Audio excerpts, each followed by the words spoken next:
Hi, I'm Mariana and I'm happy to be presenting this video on how to do the Kitchener stitch in partnership with www.allfreeknitting.com. The Kitchener stitch, also known as grafting, is a way of seamlessly joining two rows of live stitches together. This stitch is used in most sock patterns to seam the toe of the sock like this one. To use the Kitchener stitch, you need two parallel needles with the same number of live stitches. Once you get to the point where you want to graft, cut off the yarn and thread it through your tapestry needle. Hold the two needles parallel with the purl side facing inwards. You have to treat the first two stitches closest to the right slightly different than the rest.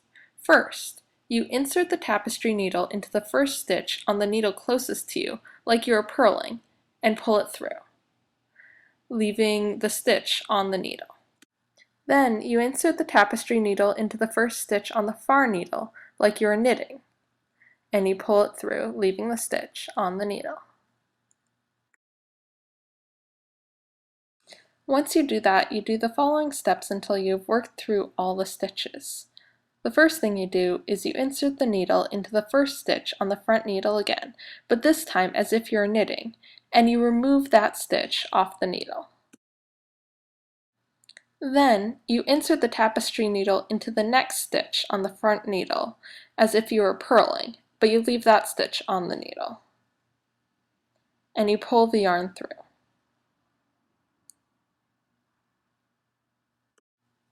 The next step is to insert the tapestry needle into the first stitch on the far needle, as if you are purling, and you remove that stitch off the needle.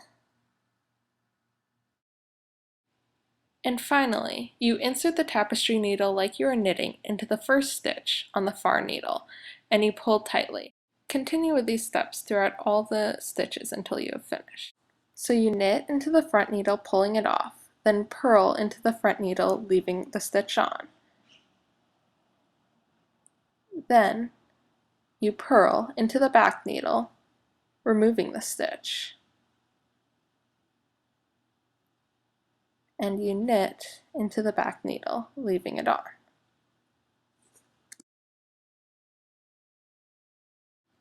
So you knit and remove, purl and leave on.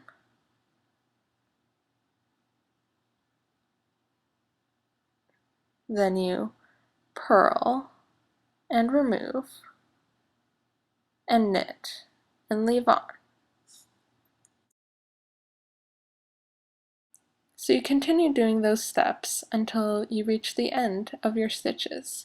Right now I have two stitches on each needle left.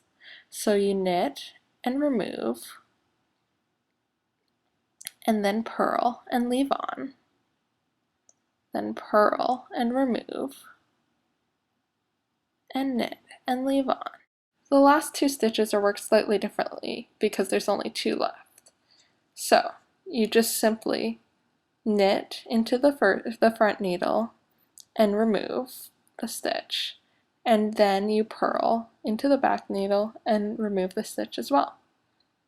Once you've done that, you have successfully used the Kitchener stitch across your stitches, and it should just look like a normal stockinette stitch across the seam. Thanks for watching this video on the Kitchener stitch, brought to you by www.allfreeknitting.com.